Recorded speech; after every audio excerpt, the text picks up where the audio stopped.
Good evening सभी को। स्वागत है सभी का आज के सेशन में। ये हमारी क्लास है ईवीएस सब्जेक्ट के ऊपर और हम लोग करेंगे प्रीवियस ईयर पेपर डिस्कशन। तो हम लोग चलेंगे लेटेस्ट वाले पेपर से पीछे की ओर। और आज का जो पेपर है वो है 2021 में जो आपका एग्जाम हुआ है जनवरी में, उस वाले पेपर के अंदर ईवीएस वाले सेक्शन के अंदर कौन कौन से क्वेश्चंस आए थे। तो जैसे कि आप जान रहे हो 30 क्वेश्चंस हैं, जिसमें से 15 क्वेश्चन आपके विषय के ऊपर होते हैं और 15 पेडागोजी के ऊपर। तो ज्यादा ध्यान पेडागोजी वाले क्वेश्चंस के ऊपर देंगे। कंटेंट वाला आप लोग को सब लोग को बहुत अच्छे से याद रहता है, पता रहता है, आंसर भी फटाफट दे लेते हो। पर कहीं कहीं दिक्कत आती है किसमें, पेडागोजी वाले क्वेश्चंस के अंदर। तो उस पर थोड़ा सा हमारा ज्यादा फोकस रहेगा। ठीक है। सो देखते हैं पेपर। ईयर हमारा फिर से रिपीट कर दे रही हूँ, 2021 और जनवरी में जो एग्जाम हुआ था उसके पेपर के अंदर हम लोग ईवीएस के क्वेश्चंस को डिस्कस करेंगे। तो पेपर ये रहा आपके सामने और 61 से 90 के हमारे टोटल क्वेश्चंस यहाँ पे आपके सामने अवेलेबल हैं। तो पहला क्वेश्चन देखिए, विच one of the following is not A union territory of India. तो जनवरी के हिसाब से ये क्वेश्चन है और आंसर देंगे हमारे पास आप ऑप्शन कौन कौन से हैं, लद्दाख, जम्मू एंड कश्मीर, मणिपुर और चंडीगढ़। चार है जी, बताएंगे। क्वेश्चन नंबर 61 के लिए, निम्नलिखित में से कौन सा एक भारत का संघ शासित प्रदेश नहीं है। तो यहाँ पे हमारा राइट आंसर हो जाएगा मणिपुर। नेक्स्ट क्वेश्चन है क्वेश्चन नंबर 62, निम्नलिखित में से कौन से कच्चे तेल पेट्रोलियम के उत्पादक हैं। निम्नलिखित में से कौन से कच्चे तेल पेट्रोलियम के उत्पादक हैं। और ऑप्शन में दिया गया है बॉम्बे हाई तथा पश्चिम बंगाल, असम और उड़ीसा, गुजरात और तमिलनाडु, बिहार और Bombay high. Which among the following produce crude oil या फिर पेट्रोलियम। जी, क्वेश्चन नंबर भी मेंशन करते चलिएगा। बिल्कुल 61 के लिए सही आंसर है सभी का। Question number 62 correct answer Gujarat और तमिलनाडु। क्वेश्चन नंबर 63, ये कॉन्स्टिट्यूशन के ऊपर आधारित है। हमारे देश का संविधान निम्नलिखित में से किसके नेतृत्व में बनाया गया था। सभी को बहुत अच्छे से पता होगा। ऑप्शन में क्या क्या दिए गए हैं, मोहनदास करमचंद गांधी, सरदार वल्लभ भाई पटेल, डॉक्टर भीमराव बाबा साहब अंबेडकर, सर्वपल्ली डॉक्टर राधाकृष्णन। सो अब सेलिब्रेट भी करते हो डे, और वैसे भी बहुत ही बेसिक जानकारी है। आई बिलीव आप में से सभी को ये अच्छे से पता होगा। एंड करेक्ट आंसर्स आ रहे हैं जी, बिल्कुल doctor Bhimrao Baba Saheb Ambedkar. Option number 3 correct है। अगले प्रश्न पे चलेंगे और यहाँ पे बात किया जा रहा है पौधों से संबंधित। पौधों के लिए किए जाने वाले नीचे दिए गए कार्यों पर विचार कीजिए। पौधे को सहारा देना, ह्यूमस प्रदान करना, भोजन संचित या भंडारण करना, पानी और खनिजों को अवशोषित करना। To give support to the plant, to provide humus, to store food, to absorb water and minerals. The function of the roots are, जो जड़ हैं उनके कार्य क्या है, इन चारों में से हमें समझ के सही आंसर देना है। जड़ों के कार्य ए और बी हैं, सी और डी हैं, बी सी और डी, ए सी और डी। तो पौधे को सहारा देना है या नहीं है, ह्यूमस प्रदान करना, स्टोर फूड, ध्यान रखिएगा जड़ों में भी हमारे कुछ होते हैं स्पेसिफिक जड़, ये जो भोजन संचित और भंडारण की बात हो रही है, पानी और खनिजों को अवशोषित करना। तो अगर आप सारी चीजें कंसिडर करो तो सहारा देना है, भोजन भंडारण भी है। जो गाजर, मूली ये हैं, ये क्या करते हैं, ये जो मोटे हो रहे हैं किस वजह से? फूड स्टोर करने की वजह से, और उन्हीं को बाद में फिर आप इन जड़ों को खा रहे हो। तो भोजन संचित भंडारण ये तो है ही है। प्लस जो ग्राउंड वाटर होता है उसको पत्तियों तक पहुंचाने के लिए एब्जॉर्ब जो करना होता है, वो भी किसका कार्य होता है? जड़ों का ही होता है। तो हमारा एक करेक्ट है, सी करेक्ट है, डी करेक्ट है। कौन सा ऑप्शन हो गया? फोर वाला, ए, सी और डी। हम्म आगे बढ़ते हैं, क्वेश्चन नंबर 65। पोचमपल्ली भारत के दक्षिणी राज्य का एक कस्बा है जो सुंदरता से डिजाइन की गई चमकदार रंगों की पोचमपल्ली साड़ियों और विशेष प्रकार की बुनाई, जिसे भी पोचमपल्ली ही कहते हैं, के लिए प्रसिद्ध है। यह कस्बा अब किस राज्य का भाग है? तो दक्षिणी राज्य और पोचमपल्ली और साड़ियाँ, ये टर्म्स याद रखेंगे, एक दूसरे के साथ कनेक्टेड है। कहा जा रहा है कहाँ? कर्नाटक, केरल, तेलंगाना, तमिलनाडु। कर्नाटक, केरल, तेलंगाना, तमिलनाडु। 65 के लिए सो राइट आंसर है तेलंगाना। अब किस राज्य का भाग है पूछा गया है, तो तेलंगाना। निम्नलिखित में से खाद्य पदार्थों के उस समूह को चुनिए जिसके प्रत्येक सदस्य में लौह तत्व यानी कि आयरन प्रचुर मात्रा में होता है। जो फूड आइटम्स है उसको लेकर के चार कॉम्बिनेशन दिए गए हैं। हमें वो वाला कॉम्बिनेशन सिलेक्ट करना है जहां पे हमें क्या मिलेगा? आयरन, लौह तत्व। तो गुड़, आंवला, टमाटर, आंवला पालक गुड़, आंवला बंद गोभी टमाटर, बंद गोभी आंवला पालक। अब आंवला सभी में दे रखा है, बाकी समझिए। तो आंवला है, पालक है, गुड़ है। ये हो गया हमारा यहाँ पे right answer.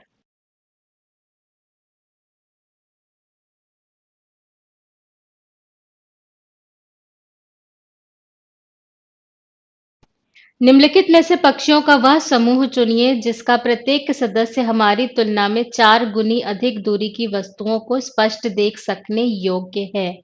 4 times as far as we can see, ये भी क्वेश्चन कई बार पूछा जाता है।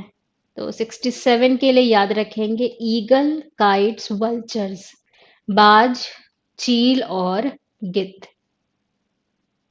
ईगल, काइट्स और वल्चर्स ये हमारी तुलना में 4 गुनी अधिक दूरी की वस्तुओं को स्पष्ट देख सकने योग्य हैं। Question number 68। नीचे दिए किस एक राज्य के ग्रामीण लोग अपने ढालू छत वाली लकड़ी के मकान मजबूत बांस के खंभों पर धरती से 3 से 3.5 मीटर की ऊंचाई पर बनाते हैं? तो राज्य आपसे पूछा जा रहा है। In which one of the following states most villagers construct their wooden houses 3 to 3.5 meter above ground with bamboo pillars? Hint हैं ये सारे आपके लिए। कहाँ की बात हो रही है? असम की बात हो रही है। आपके एनसीईआरटी के चैप्टर्स के अंदर हैं अलग अलग चैप्टर्स जहाँ पे कहाँ पे किस तरीके का मकान बनता है मेंशन किया गया है। तो ये कहाँ की बात हो रही है? असम की बात हो रही है। 69। भारत के मानचित्र में दिल्ली की स्थिति के सापेक्ष गांधीनगर, ये गुजरात की राजधानी, और पटना बिहार की राजधानी की दिशाएं क्रमशः हैं। किससे related? Delhi. With respect to the location of Delhi on the map of India, the directions of the location of Gandhinagar, capital of Gujarat, and Patna, capital of Bihar, respectives are? बताएंगे। So south west and south east, दक्षिण पश्चिम और दक्षिण पूर्व right answer है। Which one of the following did experiments with pea plants and found that pea plants has some traits which come in pairs such as rough or smooth, tall or short, yellow or green, etc. So मटर के पौधों वाला प्रयोग किसने किया था? छोटे में याद रखिए, मटर के पौधों संबंधित प्रयोग किसने किया था? मेंडल याद रखेंगे, Gregor Johan Mendel. Okay, question number 71। निम्नलिखित में से कौन सा एनसीएफ 2005 के अनुसार ईवीएस पाठ्यक्रम में सुझाए गए 6 विषयों में से एक है? जो हमारा सिलेबस है कंटेंट वाला, उसमें से इन चारों में से कौन सा मेंशन्ड है? Which of the following is one of the 6 themes suggested in the EVS syllabus as per NCF 2005? So, material, natural resources, things we make and do, how things work. 71 के लिए बताना है आपको।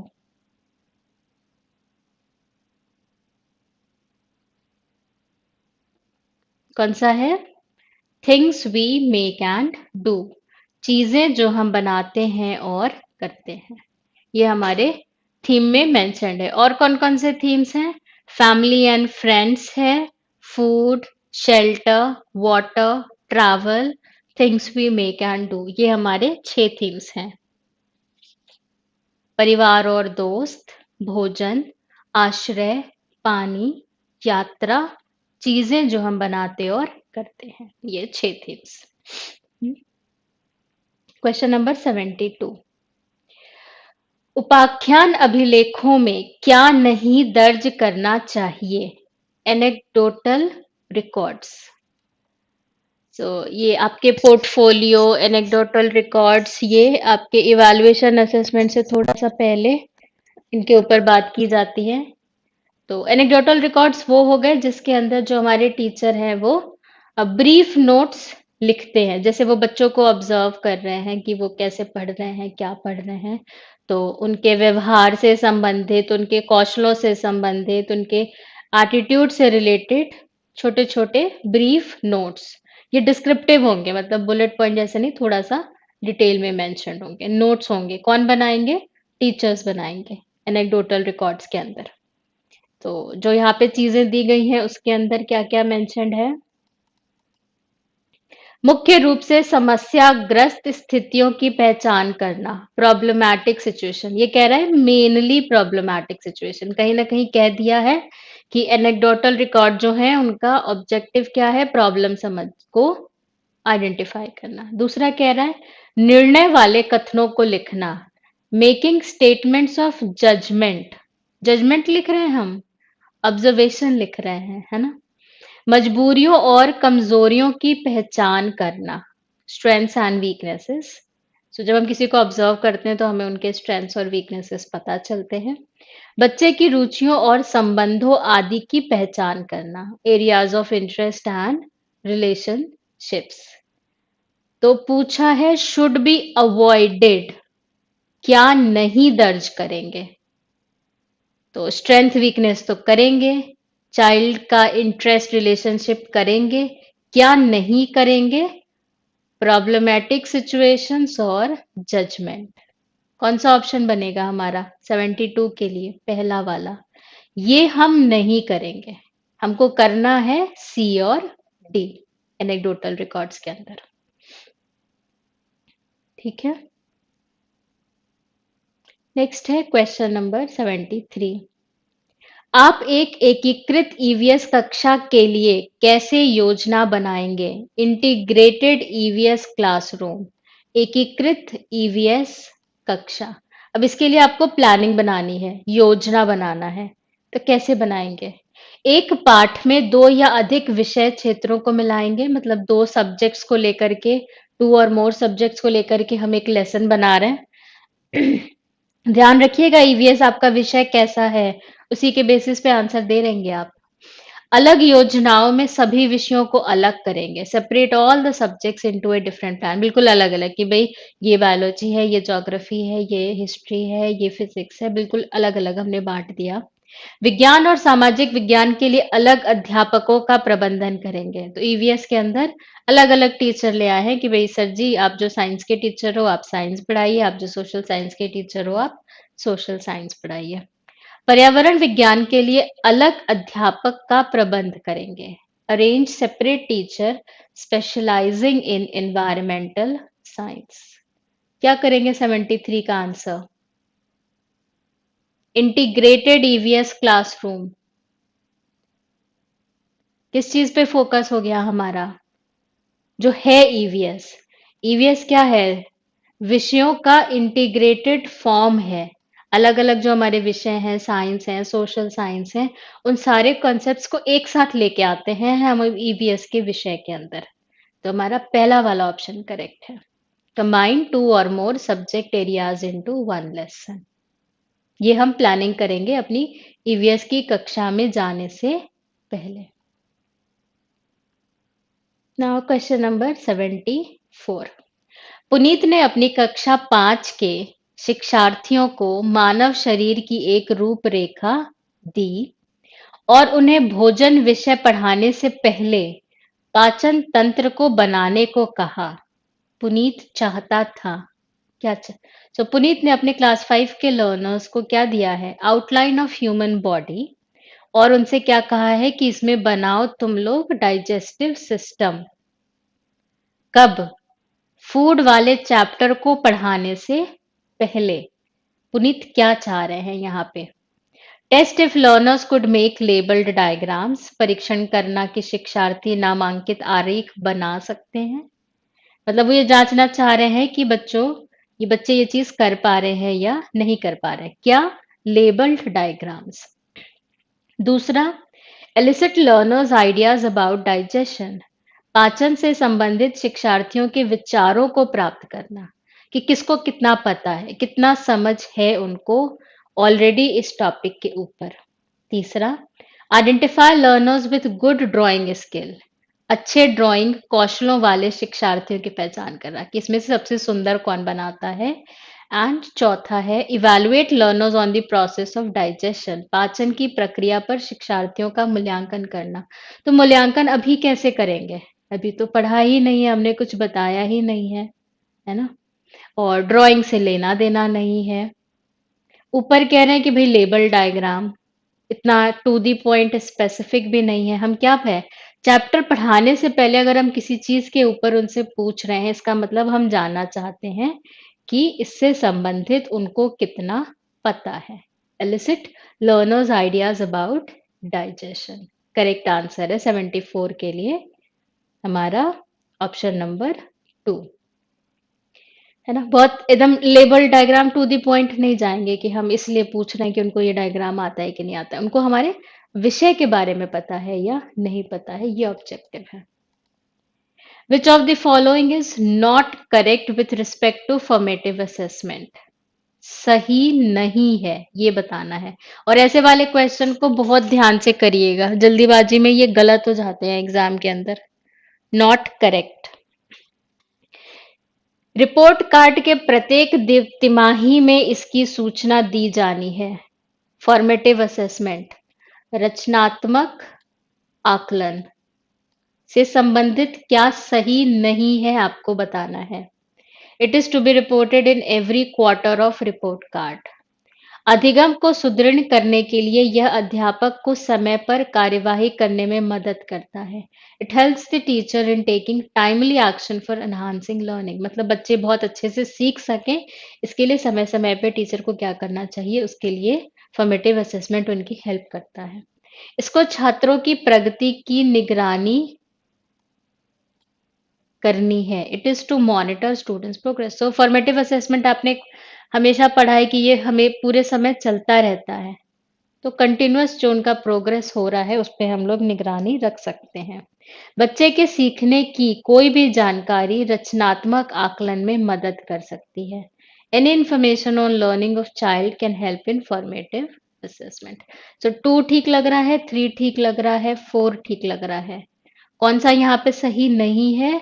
It is to be reported in every quarter of report card.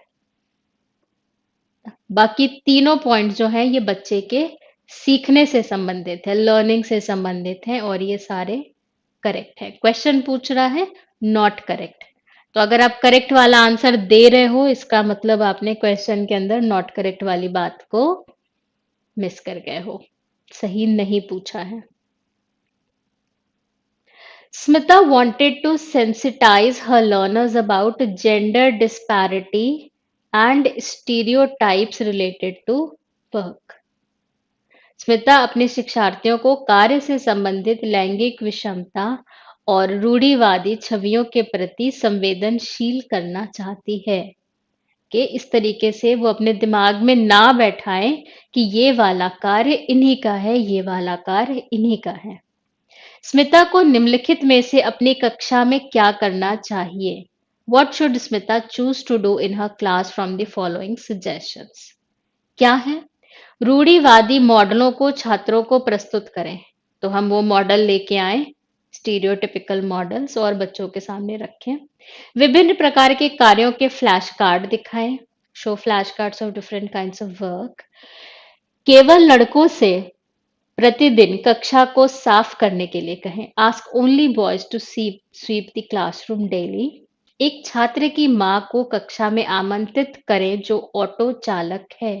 Invite a students mother to class who is an auto driver. अब देखिए इसमें आपका जो रॉन्ग है यहाँ पे वो 3 वाला है कि अगर हम ये ऐसा करेंगे तब तो हम थोड़ा सा बायस्ड बिहेवियर दिखा रहे हैं कि चलो हम बदला ले रहे हैं कि बॉयज स्वीप कर रहे हैं। बाकी करेक्ट 1 भी है, 2 भी है और 4 भी है। अब इस केस में हमें क्या करना है, हमें इसमें सबसे ज्यादा सही वाले को ढूंढना है, मोस्ट अप्रोप्रिएट को। तो हमेशा आपको याद होगा ईवीएस के अंदर बात होती है रियल लाइफ इंसिडेंट, एक्चुअल चीजों को लेके आइए। मतलब बच्चे ताकि उसको ऑब्जर्व करें, बातचीत करें, समझें, डिस्कशन करें और अपने आप उस कॉन्सेप्ट को, उस रूल को अपने दिमाग में बैठाएं। कंस्ट्रक्टिविज्म होता है ना, अपने आप सीखें।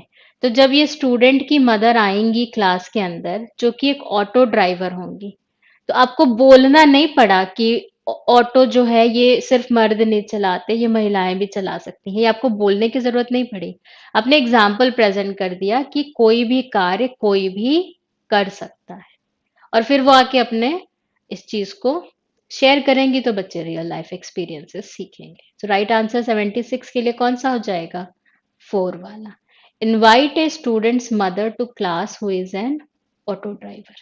हमेशा जब भी आपको इस तरीके के क्वेश्चन में चुनना पड़े, रियल वाली चीज चुनिए जो एकदम है कि सच में, और बच्चे उससे सबसे ज्यादा सीखते हैं। 77। कक्षा 5 के समयन आमतौर पर अपना दिया हुआ कक्षा का कार्य नहीं करते हैं। समयन of class 5 usually does not do his given class work. मुद्दे को हल करने का सबसे अच्छा उपाय हो सकता है। The best measure to address this situation could be. ये हो गया आपके फाइंडिंग आउट द प्रॉब्लम और उसके सोल्यूशन के ऊपर बेस्ड क्वेश्चन। जो आपके सिलेबस में सबसे लास्ट चीज है, प्रॉब्लम लिखा हुआ है, तो कहीं ना कहीं उसी के ऊपर ये बेस्ड है। उसकी कठिनाई का पता लगाने और उसके अनुसार कक्षा कार्य को समायोजन करने के लिए उससे बात करें। किसी दूसरे बच्चे को उसकी कक्षा के कार्य को पूरा करने में मदद करें। माता पिता से बात करें और उन्हें सलाह दें। उसे वैकल्पिक और आसान गृह कार्य दें। तो अगर हम उसको ऑल्टरनेटिव और सिंपलर होमवर्क देंगे तो वो औरों से पीछे नहीं हो गया। ऐसा हमें नहीं करना है, हमें सबको एक बराबर लेके चलना है। पेरेंट्स को बता देंगे और उनसे कहेंगे तुम समझो, तो ये तो भागने वाली बात हो गई। किसी और बच्चे से कहेंगे कि तुम उसकी हेल्प कर दो, ये कुछ हद तक सही है, लेकिन इसमें हमने उसकी प्रॉब्लम का सल्यूशन नहीं निकाला ना, उसको बस थोड़ा सा सुविधा दे दी, पर सल्यूशन तो नहीं निकला अभी भी। सल्यूशन कब निकलेगा? जब हम ये ढूंढेंगे कि भाई दिक्कत क्या है और उसके हिसाब से फिर हम क्लास वर्क को एडजस्ट करेंगे। तो कौन सा आंसर करेक्ट हो गया? पहला वाला। सबसे जरूरी है प्रॉब्लम क्या है उसको पता लगाना और फिर उसका सल्यूशन देना। ये सही आंसर दिया है सभी लोगों ने 77 के लिए, बहुत बढ़िया। नेक्स्ट क्वेश्चन है 78। 8।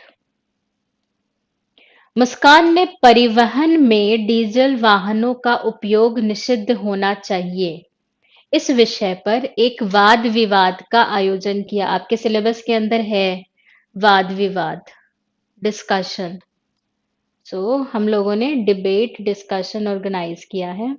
मुस्कान द्वारा इस विषय पर कक्षा में वाद विवाद के आयोजन का क्या उद्देश्य है? सिंपल पूछ रहे हैं कि भाई मुस्कान ये चीज क्यों कर रही हैं? अपनी ईवीएस की क्लास के अंदर उन्होंने ये डिबेट क्यों रखा है? Use of diesel vehicles in transportation should be prohibited. Pedagogy के अंदर पूछ रहे हैं कि ये एक्टिविटी क्यों करा रहे हैं। ठीक, पहला, वह पूरी तरीके से परिवहन में डीजल वाहनों पर प्रतिबंध लगाने की आवश्यकता पर छात्रों को संवेदनशील बनाना चाहती हैं। पूरी तरीके से देखिए, आपको यहीं पे अपना पॉइंट मिल गया कि एकदम जीरो कर दीजिए, नीड टू बैन। यह छात्रों के विचारों को जानने और उन्हें सही करने में मदद करेगा। It would help in knowing students view and correcting them. तीसरा, वह आधुनिक वाहनों के उपयोग के लाभों पर छात्रों को संवेदनशील बनाना चाहती हैं। She want to sensitize students on advantages of using modern vehicles। है ऐसी कोई बात उसमें? यह इस मुद्दे पर छात्रों के कई दृष्टिकोणों की सराहना करने में मदद करता है। It helps students in appreciating multiple perspectives on this issue. जब डिबेट होगा तो फॉर भी होगा, अगेंस्ट भी होगा। कोई बच्चा फॉर के लिए कोई पॉइंट लेके आएगा, कोई बच्चा अगेंस्ट के लिए कोई पॉइंट लेके आएगा। तो हमारे सामने क्या आया? मल्टीपल पर्सपेक्टिव, कई दृष्टिकोण। और हम इस चीज को एज ए टीचर हमें इस चीज को अप्रिशिएट करना चाहिए, सराहना करनी चाहिए कि अलग अलग बच्चों की अलग अलग सोच हो सकती है और हम सबका स्वागत कर रहे हैं। राइट आंसर है ऑप्शन 4।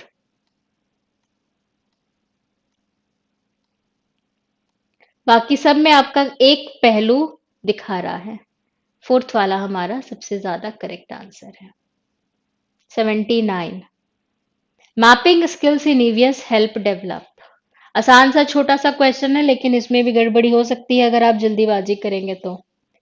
ईवीएस में मानचित्रण कौशल, मैप जो बना रहे हैं बच्चे, उसका फायदा।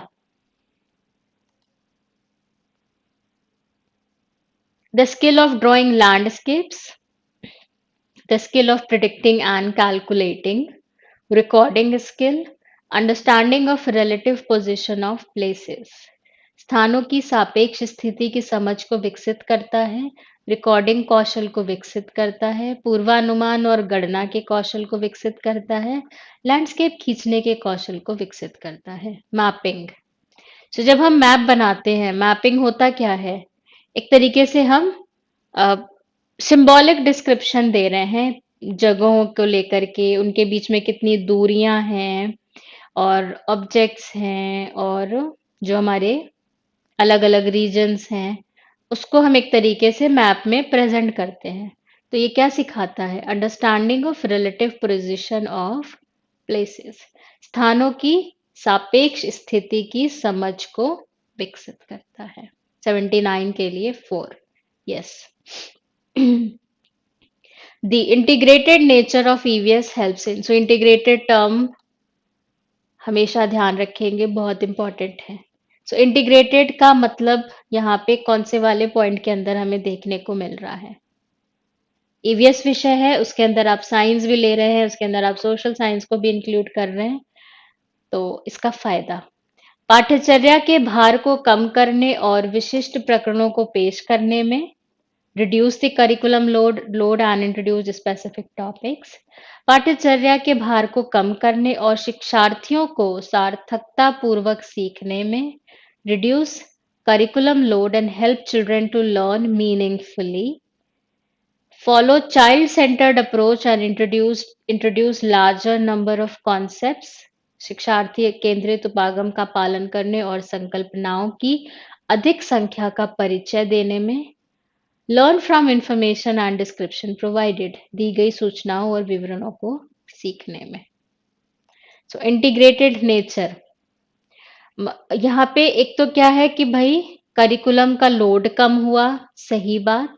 और जो बच्चे सीख रहे हैं वो अपने रियल लाइफ एग्जाम्पल से सीख रहे हैं, इसलिए उनकी जो सीखने का वो लेवल है वो क्या है, मीनिंगफुल है, उनको बातें समझ में आ रही हैं। पाठ्यचर्या के भार को कम करने और शिक्षार्थियों को सार्थकता पूर्वक सीखने में, है ना। लार्ज नंबर ऑफ कॉन्सेप्ट वाली बात सही नहीं है, और ऊपर भी इंट्रोड्यूस स्पेसिफिक टॉपिक्स, वो वाली बात भी हमारी सही नहीं है। सो टू के साथ जाएंगे कि बच्चे जो है वो समझ के साथ सीखें, ये जरूरी है, इसलिए इंटीग्रेटेड है। 81 नॉट पूछा है। निम्नलिखित में से क्या ईवीएस में आकलन का एक व्यापक संकेतक नहीं है? Which of the following is not a broad indicator of EVS assessment? Cooperation, concern for justice, concern for equality, concept mapping. सहयोग, न्याय के प्रति सरोकार, समानता के प्रति सरोकार, अवधारणा मानचित्र। सो असेसमेंट करते समय हमारे कई इंडिकेटर्स होते हैं, इस पे भी अलग अलग पेपर के अंदर क्वेश्चन आया हुआ है कि आप किसको मानोगे किसको नहीं मानोगे इंडिकेटर के अंदर। तो कॉपरेशन है, क्वेश्चनिंग है, एनालिसिस है, रिटेंशन है, पिक्चर रीडिंग, काफी सारे हमारे इंडिकेटर्स हैं। इसमें से पूछा जा रहा है कौन सा वाला नहीं है, तो सहयोग है, ब्रॉड इंडिकेटर है, न्याय के प्रति सरोकार भी है, समानता के प्रति सरोकार भी है, कॉन्सेप्ट मैपिंग ये एक तरीके से ये हो गया लेसन प्लानिंग से रिलेटेड, ये हमारा ब्रॉड संकेतक नहीं है। 81 के लिए 4 कॉन्सेप्ट मैपिंग। कॉन्सेप्ट मैपिंग होता है डायग्राम या फ्लो चार्ट के थ्रू हम जो कॉन्सेप्ट है, आइडिया है, उनके रिलेशनशिप को दिखाते हैं कि वो किस तरीके से एक दूसरे के साथ जुड़े होते हैं। मैं एक आपको एग्जांपल दिखा देती हूँ कॉन्सेप्ट मैपिंग का। ये देखिए, ये है कॉन्सेप्ट मैप, किससे रिलेटेड, ये जो आपका पूरा डाइजेशन प्रोसेस है, डाइजेस्टिव सिस्टम, उससे रिलेटेड। तो इस तरीके से अलग अलग टॉपिक को एक दूसरे के साथ रिलेट करके ये एक फ्लो चार्ट या डायग्राम जैसा बनाते हैं। कॉन्सेप्ट मैप है। एकदम ऊपर देखिए आपको ये टंग दिख रहा है जिससे रिलेटेड है टेस्ट, फिर उसके बाद हमारे यहाँ पे टीथ है जिसके अंदर बताया जा रहा है कि टोटल 32 है, चूइंग है, फिर आपके इधर आते गए बॉडी के ऑर्गन्स, ईसोफेगस आ गया, स्टमक आ गया, small intestine, large intestine, anus, anus से रिलेटेड जो हमारे चीजें हैं अलग अलग, फिर स्मॉल इंटेस्टाइन से रिलेटेड क्या क्या है, स्टमक है, यहाँ पे लिवर दिखाया जा रहा है ना, ह्यूमन डाइजेस्टिव सिस्टम। तो ये कॉन्सेप्ट मैप का एग्जाम्पल है। यहाँ पे वो नहीं है, अवधारणा नहीं है, पर वैसे कॉन्सेप्ट मैप इंपॉर्टेंट है। जब भी लेसन प्लानिंग की बात आएगी वहां पे हमारा कॉन्सेप्ट मैपिंग बहुत इंपॉर्टेंट हो जाएगा। और ये एक बड़ा सा क्वेश्चन, कुछ हजार साल पहले भारत में तालाबों के निर्माण के अल बिरूनी के अवलोकन के आधार पर कक्षा 5 के ईवीएस के पाठ्य पुस्तक में एक अनुच्छेद है, बताया गया है इस बारे में। इस अनुच्छेद को शामिल करने का उद्देश्य क्या होगा, क्यों करा गया है? What would be the purpose of including this paragraph? Options हैं, यह इतिहास के स्रोतों की पहचान करने में शिक्षार्थियों की मदद करता है, यह शिक्षार्थियों को उनके अवलोकनों की रिकॉर्डिंग में सुधार करने में मदद करता है, यह शिक्षार्थियों को कुछ हजार साल पहले भारत में मौजूद नजदीक की सराहना करने में मदद करता है, यह शिक्षार्थियों को इतिहास में साक्ष्य की भूमिका की सराहना करने में मदद करता है। और नीचे आपके ऑप्शंस दिए गए हैं। तो क्यों जोड़ा है हमने कक्षा 5 के ईवीएस की पाठ्यपुस्तक में तालाबों के निर्माण के अल बिरूनी के अवलोकन को? इनमें से पॉइंट्स देख के फिर आप बताएंगे राइट आंसर क्वेश्चन नंबर 82 के लिए।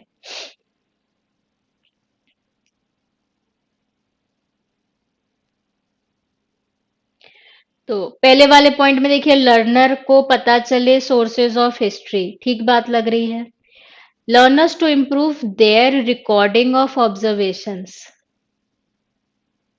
तीसरा, appreciate technology present in India some 1000 years back, ठीक है कि उस समय भी हमारे पास टेक्नोलॉजी थी। It helps learners to appreciate the role of evidence in history, ये भी ठीक लग रहा है। Improve their recording of observation नहीं आएगा, क्योंकि वो जाके कुछ ऑब्जर्व तो कर नहीं रहे हैं और उन्होंने उस ऑब्जर्वेशन को करके रिकॉर्ड नहीं बनाया हुआ है। उन्होंने चैप्टर के अंदर इस अवलोकन को पढ़ा है, लेख को पढ़ा है। तो हमारा ए ठीक है, सी ठीक है और डी ठीक है। कौन सा सही हो जाएगा 82 के लिए? टू वाला, ए, सी और डी। Role of evidence in history भी बच्चे सीखेंगे और अप्रिशिएट करेंगे। Question number 83।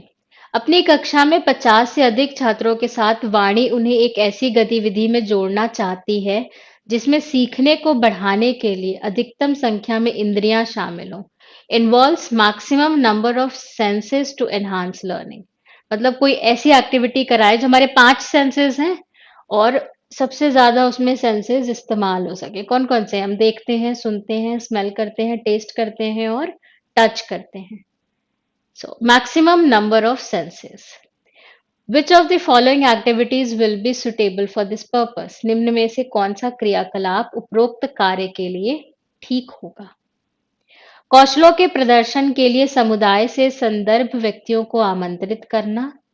कम्युनिटी से हमने लोगों को बुला लिया। समूह चर्चा को प्रोत्साहित करना, encouraging ग्रुप डिस्कशंस। उचित एवी साधन, एवी मटेरियल क्या हो गया? ऑडियो विजुअल मटेरियल, जो टीचिंग एड्स के अंदर आप पढ़ते हो, audio aids, video aids, audio visual aids, उसी की बात हो रही है। उचित एवी साधन के लिए स्मार्ट कक्षा कक्ष का उपयोग करना, स्मार्ट क्लास।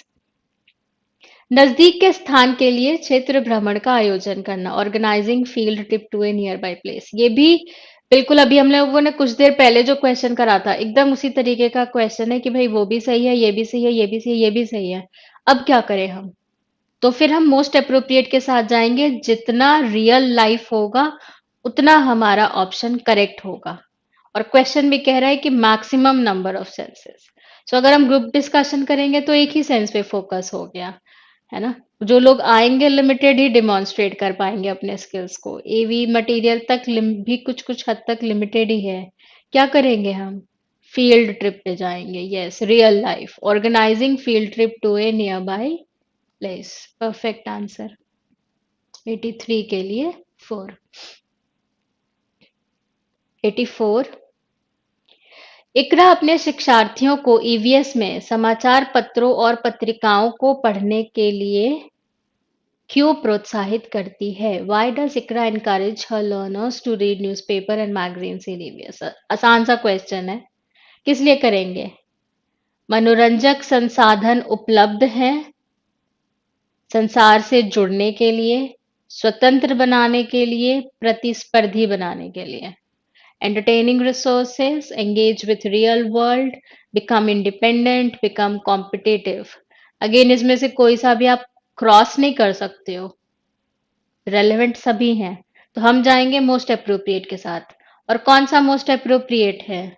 जहां पे आपका रियल वर्ल्ड मेंशन है। ये शिक्षार्थियों को उनके अपने संसार से जुड़ने में सहायता करता है। जब वो समाचार पत्र और पत्रिकाओं को पढ़ते हैं तो असल जिंदगी में क्या हो रहा है ये उनको पता चलता है। 84 के लिए 2, बहुत बढ़िया। 85। Questioning as a strategy in teaching learning of EVS is used for. सवाल क्यों पूछ रहे हैं हम ईवीएस की क्लास में? To maintain discipline, to draw attention, to promote adherence to rules, to arouse curiosity in classroom. अनुशासन के लिए, ध्यान खींचने के लिए, नियमों को के पालन को बढ़ावा देने के लिए, या जिज्ञासा बढ़ाने के लिए? क्यों प्रमोट कर रहे हो आपकी क्लास में बच्चे क्वेश्चन पूछें? किसके साथ जाएंगे? फोर्थ के साथ, yes. Arousing curiosity in classroom, कि अगर आपके मन में कोई जिज्ञासा है तो आप पूछिए। फोर्थ ऑप्शन करेक्ट है। 86। ये अभी तक हमने ये पेडागोजी के करे, अब दोबारा हमारे कंटेंट के क्वेश्चंस आ गए। Sorry. Which one of the following states the meaning of तुरंग इन जंगल? नीचे दिए गए कौन से एक राज्य में तुरंग का अर्थ है जंगल? असम, उड़ीसा, मिजोरम, झारखंड। ये भी आपके चैप्टर से ही है। तो राइट आंसर है झारखंड, याद रखिएगा। 87। सो ये थोड़ा सा कैलकुलेशन बेस्ड है, नहीं डायरेक्शन बेस्ड है। आपका घर एक्स पर स्थित है तथा आपका विद्यालय वाई पर स्थित है। यद्यपि आपका विद्यालय ठीक सामने है, परंतु बीच में व्यस्त राजमार्ग होने के कारण आप सीधे नहीं जा सकते हैं। तो कहा जा रहा है कि एक्स और वाई हैं सामने सामने, बट हम सीधे नहीं जा सकते। अतः पहले आप ठीक दक्षिण में 125 मीटर दूर जाते हैं, फिर ठीक पूर्व में 100 मीटर लंबा सुरंग पथ पार करते हैं और अंत में आप ठीक उत्तर में 125 मीटर दूरी पर वाई पर अपने विद्यालय पहुंचते हैं। वाई पर विद्यालय के सापेक्ष एक्स पर आपका घर कहाँ स्थित है? डायरेक्शन पूछा जा रहा है। सो क्वेश्चन नंबर 87 के लिए बताना है आपको। 125 मीटर ठीक दक्षिण, 100 मीटर ठीक पूर्व, 100 मीटर ठीक पश्चिम, 125 मीटर ठीक उत्तर। तो एक तो अगर आप यहाँ पे देखें, उत्तर और दक्षिण दोनों में 125 मीटर 125 मीटर चल गए, तो ये तो है नहीं। आपका जो दूर है वो कितना है? 100 मीटर हुआ। अब यहाँ पे हमारे पास दिया गया है डायरेक्शन पूर्व, है मकान सामने ही, विद्यालय हमारा कहाँ है? सामने ही है। तो पूर्व में 100 मीटर ये है। तो आपका कहाँ पे हुआ? पूछा जा रहा है ना, वाई पर विद्यालय के सापेक्ष एक्स पर आपका घर कहाँ स्थित है? With respect to school at Y your house at X is, कहाँ पे हो जाएगा? 100 मीटर ठीक पश्चिम, 100 मीटर ड्यू वेस्ट, है ना?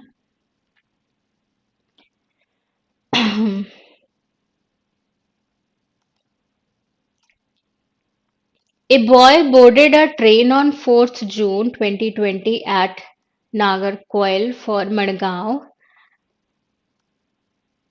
The train departed at 22:30 hours. So अपना कैलकुलेट कीजिए कितना बज रहा है ये। From Nagarcoil and reached Madgaon at 4:30 hours. शाम का 4:30, सुबह का 4:30। कब? 6 जून को। सो 4 जून को चले हैं, पहुंचे हैं 6 जून को। If the distance covered by the train during this time interval is 1145 kilometre, the average speed of the train was nearly. So time speed distance है आपके चैप्टर्स के अंदर, और उसी में से ये क्वेश्चन है आपके एक एनसीईआरटी के चैप्टर में है ये वाली चीज मेंशन्ड, तो उसी पे बेस करके क्वेश्चन पूछा गया है। 88 के लिए right answer 38.5 kilometre per hour, दूसरा वाला ऑप्शन करेक्ट है।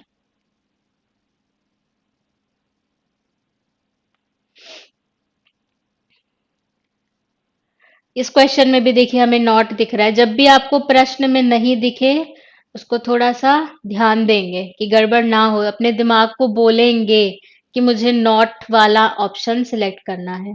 Which one of the following statements is not true for the honeybees and beehives? नीचे दिया गया कौन सा कथन मधुमक्खियों और छत्तों के विषय में सही नहीं है? प्रत्येक छत्ते में एक रानी मक्खी होती है जो अंडे देती है। नर मक्खियां छत्तों के लिए अत्यंत महत्वपूर्ण होती हैं। है ये? Male bees are very important for the hives, नहीं। चैप्टर में बहुत ही क्लियरली है कि उनके जिम्मे बहुत ज्यादा काम नहीं होता। मधुमक्खियाँ, रानी मक्खी एक ही होती है, करेक्ट है, और वो अंडे देती है, करेक्ट है। छत्ते में बहुत सारी काम करने वाली मक्खियाँ होती हैं, वर्कर बीज होती हैं बहुत सारी, करेक्ट है। छत्ते में केवल कुछ नर मक्खियाँ होती हैं, only a few males in the hive, ये भी करेक्ट है। तो नॉट ट्रू वाला हमारा कौन सा हो गया? नर मक्खियाँ छत्तों के लिए अत्यंत महत्वपूर्ण होती हैं। और ये लास्ट क्वेश्चन, आज हम मिर्ची के बिना भोजन की संकल्पना भी नहीं कर सकते हैं। इसे हमारे देश में कौन से व्यापारी लाए थे? ये बताना है आपको। So Afghanistan, England, South America, South Africa.